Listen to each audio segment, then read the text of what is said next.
dia 7 de dezembro de 2022 e você está no Previdência em 10 minutos, aqui na sua Rede Previdência, o seu canal de atualização previdenciária. Eu sou Ana Isabel Jordão e hoje nós vamos falar sobre uma decisão muitíssimo importante que houve nesta manhã na TNU. A TNU é a Turma Nacional de Uniformização, é aquele órgão que visa unificar todos os entendimentos dos juizados especiais federais, tá? E o tema que nós vamos hoje falar é o limbo previdenciário.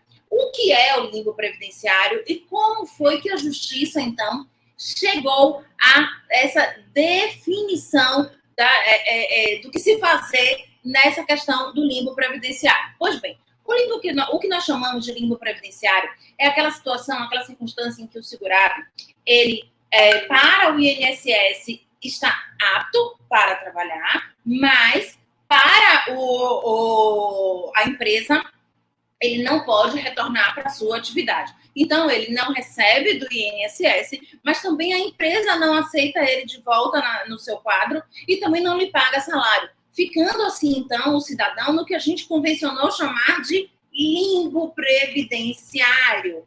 E ali aconteciam diversas coisas, porque muitas vezes esse cidadão, ele ia buscar a reparação como uma tentativa de um restabelecimento no âmbito do juizado, no âmbito da Justiça Federal, e depois esse processo demorava, muitas vezes 1 ano ou 2 anos até, né, contando com recurso e tudo, e ao final não restava provada a capacidade, a incapacidade laboral, e então tendo alta definitiva, não podendo mais esse cidadão ir para nenhuma outra instância, já que o INSS negou, a Justiça também negou, e a empresa não o aceita, considerando, então, inapto. E você tinha, então, toda essa celeuma aí, toda essa circunstância aí, que gerava muita confusão. Por quê? Na maioria dos casos, a pessoa que estava ali discutindo o processo judicial, ele não poderia, na maioria das vezes, não faria um outro requerimento no INSS. E muitas vezes, por conta de estar nessa situação de limbo, e aí estar aguardando uma decisão, ele simplesmente acabava por perder a qualidade de segurado. Ou seja, passava aquele período que o INSS considera ainda segurado, mesmo que não tenha contribuição, o chamado período de graça. Então, você tinha aí a configuração do limbo previdenciário, ou seja, o sujeito não está nem apto, nem inapto, né? Para o INSS, ele está apto, para a empresa, ele está inapto. E, por esse motivo, ninguém sabe o que fazer com esse cidadão.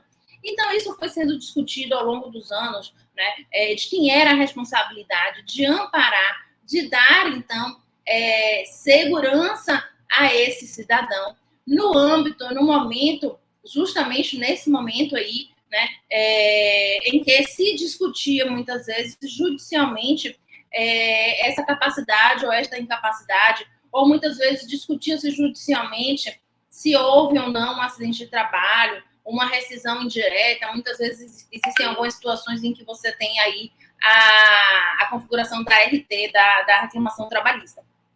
Então, você tem aí diversas circunstâncias e muitos segurados nessa situação que a gente convencionou chamar de limbo previdenciário. Pois bem, hoje de manhã tivemos uma decisão na TNU, né? A tese, ela estava, então, como a gente fala, afetada, ela estava sendo ali, né, discutida, e aí todos os processos, portanto, daquela mesma situação estavam parados, estavam ali sobrestados, aguardando essa decisão de hoje, né?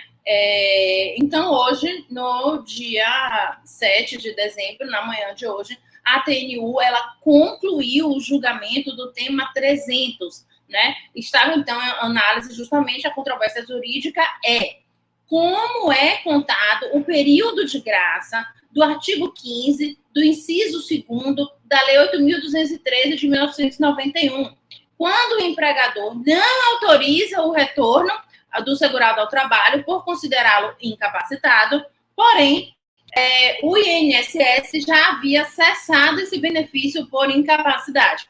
Então, vamos lá. A tese, o tema 300, que estava sendo discutido na TNU, era para dizer justamente se esse período em que se discute se vai se restabelecer, se não vai se restabelecer, muitas vezes essa discussão se dá no âmbito judicial ou mesmo no âmbito administrativo, né, os recursos administrativos, esse momento em que a gente chama de limbo previdenciário, que essas pessoas vão, como que vai ser considerado esse período de espera até essa decisão final. O julgamento se iniciou desde junho, né? Lá atrás, em junho, se iniciou esse julgamento e a tese hoje que acabou prevalecendo foi que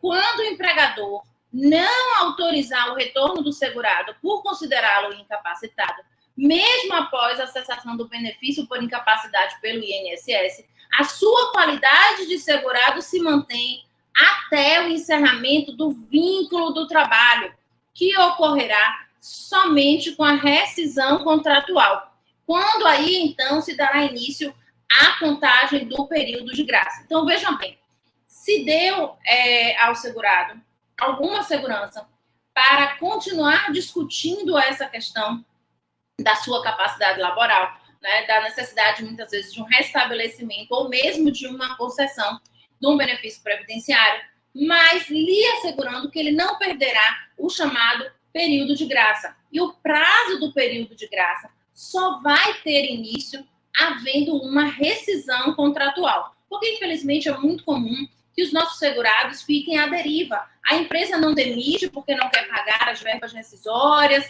enfim, todas essas questões aí que a gente já conhece, mas também o INSS não reconhece o benefício previdenciário e o sujeito fica de um lado para o outro, sem ter o que fazer. Nesta decisão do tema 300, assegurou-se, então, que ele não perde a qualidade de segurado até que haja uma rescisão contratual deste vínculo. Note que esta decisão, obviamente, só cabe para os empregados segurados. Não cabe, por exemplo, aos contribuintes individuais, até porque os contribuintes individuais não possuem empregador, né? São empregadores de si mesmo, vamos dizer, vamos pôr desta forma. Então, por esse motivo, é que se decidiu que o período de graça só vai ter início com a rescisão contratual. Então, continuamos aí falando sobre essas questões dos benefícios por incapacidade.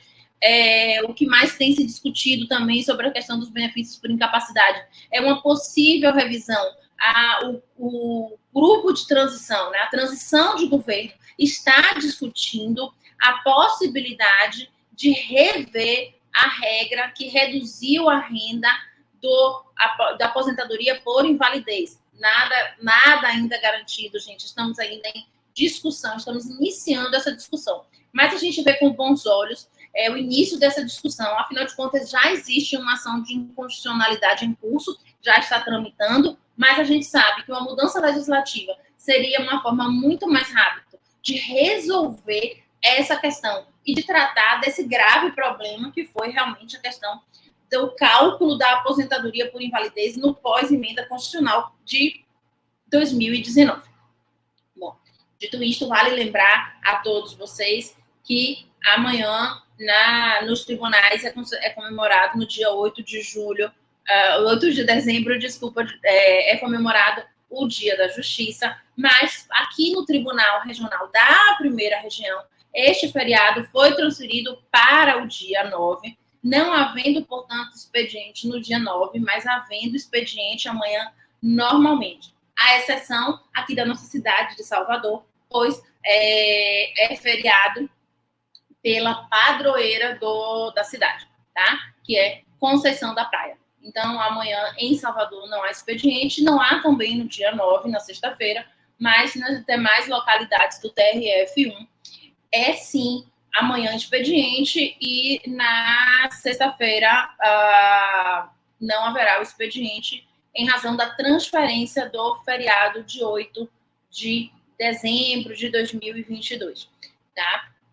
Bom, são essas nossas colocações, nós estamos sempre aqui tentando lhe auxiliar, lhe manter atualizado, e caso você ainda não está inscrito no nosso canal, não perca mais essa oportunidade. Se inscreve, ativa o sininho e todos os dias, às 18 horas, você será lembrado de se manter atualizado. Do Bar ao Oxente, a Rede Previdência está sempre com a gente.